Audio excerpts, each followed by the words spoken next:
అప్పుల బాధలు వెంటాడుతున్నాయా? అయితే 6 JVR వారి జాతిరత్నాలు ధరించండి. ఎమ్మెల్యే ప్రకాష్ గౌడ్ కొడుకు ప్రేమ వివాదం మళ్ళీ ఒక కొత్త మలుపు తిరిగిందని చెప్పుకోవాలి.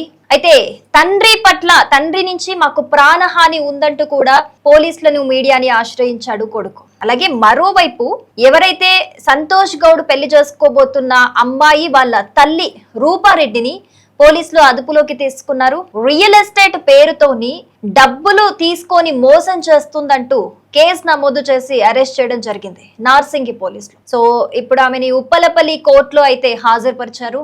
ఇది ప్రకాష్ గౌడ్ చేయిస్తున్న పని అని చెప్పేసి రూపారెడ్డి ఆరోపణలు చేస్తోంది.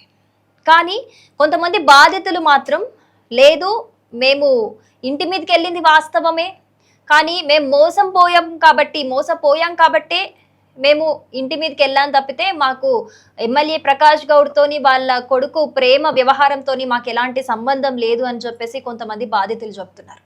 ఇటు సంతోష్ గౌడ్ ఏం చెప్తున్నాడు అనంటే, మాకు తండ్రి నుంచి థ్రెట్ ఉంది, తండ్రి ఇదంతా చేయిస్తున్నాడు, ఇంతకుముందు నేను ఇలా ప్రేమించిన అమ్మాయిని పెళ్లి చేసుకుంటానంటే ఒప్పుకున్నాడు, ఎంగేజ్మెంట్ చేసుకున్నాను, ఒప్పుకున్న తర్వాత నేను ఎంగేజ్మెంట్ కూడా చేసుకున్నాను, కానీ మళ్ళీ ఇప్పుడు ఇలా ఎందుకు బిహేవ్ చేస్తున్నాడో మాకు తెలీదు, ఇదంతా తండ్రే చేయిస్తున్నాడు, మాకు ఖచ్చితంగా ప్రాణహాని ఉంది తండ్రి నుంచి అని చెప్పేసి కొడుకు సంతోష్ గౌడ్ ఆరోపిస్తున్నాడు. ఇటు ప్రకాష్ గౌడ్ గారేమో అసలు నాకు సంతోష్ అనే వాడెవడో తెలీదు, అసలు వాళ్ళ ప్రేమ వ్యవహారంకి సంబంధించి నేను అసలు మాట్లాడదలుచుకోలేదు అని చెప్పేసి ఎమ్మెల్యే ప్రకాష్ గౌడ్ చెప్తున్నారు. సో ఇటు రూపారెడ్డి ఏం చెప్తున్నారంటే, ఇప్పటికే 40 మంది వరకు కూడా మా మీద అటాక్ చేశారు, ఇదంతా కూడా ఆయనే జయించాడు అన్న విధంగా వీళ్ళు ఆరోపిస్తున్నారు. కానీ అసలు యాక్చువల్ గా బాధితులు చెప్తున్న మాట ఏంటి అని అంటే, రూపారెడ్డి గారు ఫస్ట్ నుంచి కూడా ఫ్రెండ్స్ అందరినీ బాగా నమ్మించి రియల్ ఎస్టేట్ లో ఇన్వెస్ట్మెంట్ చేస్తానని చెప్పి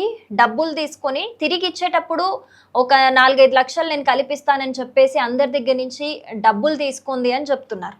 ఎన్నిసార్లు అడిగినా కూడా, ఇంటి మీదకి వెళ్ళి అడిగినా కూడా మొహం చాటేస్తుంది తప్పితే అసలు ఎలాంటి రెస్పాన్స్ ఉండట్లేదు ఆవిడ దగ్గర నుంచి అని చెప్పేసి బాధితులు చెప్తున్న మాట. కానీ రూపారెడ్డి గారు చెప్తున్న మాట ఏంటి అని అంటే, అసలు రియల్ ఎస్టేట్ ఇష్యూ అనేదే కాదు, నేను ఎవరిని అలా ముంచలేదు, అంటే నేను ఎవరికైనా మనీ ఇవ్వాలేమో ఒక 2-3కి తప్పితే ఇలాంటి పెద్ద ఎలిగేషన్స్ అసలు ఏం లేవు, ఇదంతా వాంటెడ్ గా చేస్తున్నారు నా మీద, ఎందుకంటే నా కూతురు శ్రీయష్ సంతోష్ గౌడ్ ఇద్దరు కూడా ప్రేమ వివాహం చేసుకుంటారు అనే నేపథ్యంలో ఇదంతా చేస్తున్నారు, కుట్ర పన్నుతున్నారు నా మీద, నేను ఎప్పటికీ కూడా ఆయన అనుచరుణ్ణి అన్నట్టు మాట్లాడుతున్నారు ఆవిడ. అంటే నేను ఫాలో అవుతాను, నాకు ఎలాంటి ఇబ్బంది లేదు, మనం కలిసి పిల్లల మనసు అర్థం చేసుకొని వాళ్ళకి పెళ్లి చేయాల్సిందిగా నేను మొదటి నుంచి చెప్తూ ఉన్నాను, నేను ఇప్పుడు కూడా అదే రిక్వెస్ట్ చేస్తున్నాను, ఇది ప్రకాష్ గౌడ్ గారు చేయిస్తున్న కుట్ర తప్పితే అసలు నేను ఎవరిని ముంచింది లేదు, ఎవరికి డబ్బులు ఇవ్వాల్సింది లేదు, అదంత పెద్ద ఇష్యూ కూడా కాదు అని చెప్పేసి రూపారెడ్డి గారు మాట్లాడుతున్న వాదన. కానీ ఇంకో సైడ్ సంతోష్ గౌడ్ అలాగే శ్రీయష్ ఆ అమ్మాయి ఏం మాట్లాడుతున్నారు అని అంటే, అసలు ఇంత పెద్ద ఎత్తున మా మీద ఇంత చేయాల్సిన అవసరం లేదు, మేము ఎప్పుడు కూడా మీ పరువు తీయాలనుకోలేదు, మీకు చెడ్డ పేరు కూడా తేవాలనుకోలేదు, మా అమ్మ ఎప్పుడు కూడా మిమ్మల్ని సొంత అన్నలాగే భావించింది, మేము ఒకవేళ పెళ్లి చేసుకోవాలనుకున్నా కూడా లేదు, ఆయన ఉండాలి ఖచ్చితంగా, ఆయన ఉంటేనే పెళ్లి చేసుకోవాలి అన్న విధంగా ఎప్పుడు మాకు చెప్పేది, మా అమ్మ చాలాసార్లు ట్రై చేసింది ఆయనతో మాట్లాడడానికి మా పెళ్లి గురించి, కానీ చాలా మంది లేదు ఆయన చాలా కోపంగా ఉన్నాడు, మాట్లాడకండి మంచిది కాదు అని చెప్పేసి మమ్మల్ని ఆపేశారు అని చెప్పి శ్రీయష్ చెప్తున్నమాట.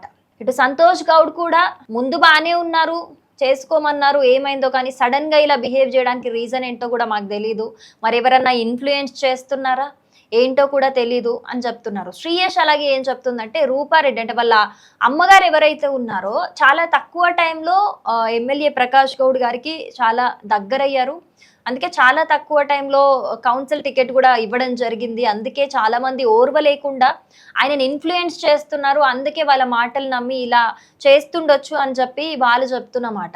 కానీ వాళ్ళు ఏం చెప్తున్నారు అని అంటే, ఇలా చెయ్యడం అయితే కరెక్ట్ కాదు, మేము ఎప్పుడు కూడా మీ మంచే కోరాం తప్పితే మీ పరువు తీయాలని మేము ఎప్పుడు అనుకోలేదు, మేము ప్రేమించి పెళ్లి చేసుకోవాలనుకున్నాం, అది కూడా మీ అనుమతితోని, అని చెప్పేసి ఇటు సంతోష్ గౌడ్ శ్రీయష్ మాట్లాడుతున్న మాట, అటు రూపారెడ్డి గారు కూడా సేమ్ ఇదే చెప్తున్నారు, అసలు రియల్ ఎస్టేట్ అనేది ప్రాబ్లం కాదు అని. కానీ ఇటు బాధితులను చాలా మందిని చూస్తుంటే 40-50 మంది వరకు ఉన్నారు బాధితులు. వాళ్ళని చూస్తుంటే వాళ్ళు చాలా పెద్ద ఎత్తున నిరసన వ్యక్తం చేస్తున్నట్లుగా తెలుస్తోంది.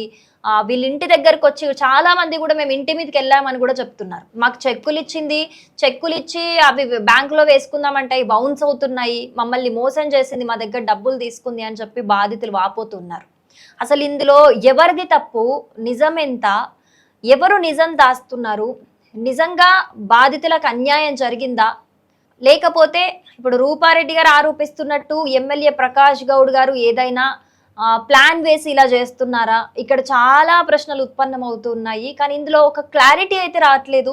ఎవరు ఏం చేస్తున్నారు, అసలు ఏంటి అని చెప్పేసి ఎవరి తరపున వాళ్ళే మాట్లాడుకుంటున్నారు తప్పితే ఇది కాదు ఇష్యూ, ఇది కాదు అని. కానీ ఎవరు కూడా ఎవరి సైడ్ నుంచి కూడా అసలు నిజం ఏంటి అనేది అయితే బయటికి రావట్లేదు. మరి చూడాలి ఏమవుతుంది అసలు ఈ కేసులో. మరి కోర్టు ఎలాంటి తీర్పిస్తుంది, అసలు ఇన్వెస్టిగేషన్ ఎలా అవుతుంది, ఇన్వెస్టిగేషన్లో ఎలాంటి విషయాలు బయటపడతాయి అనేది. మొత్తానికైతే సంతోష్ గౌడ్ శ్రీయష్ అయితే మాకు తండ్రి నుంచి ఒక ప్రొటెక్షన్ కావాలి, మాకు ప్రాణహాని ఉంది, అలాగే ఆయన ఒప్పుకొని మా పెళ్ళికి ఒప్పుకుంటే మేము ఇంకా సంతోషంగా ఉంటాము, మేము ఎప్పుడు కూడా ఆయన పరువు తీయాలనుకోలేదని చెప్పేసి వాళ్ళు చెప్తున్నారు. చూడాలి మరి అసలు ఈ కేసు ఇన్వెస్టిగేషన్లో ఎలాంటి విషయాలు బయటకు వస్తాయో, అసలు నిజం ఏంటి అనేది.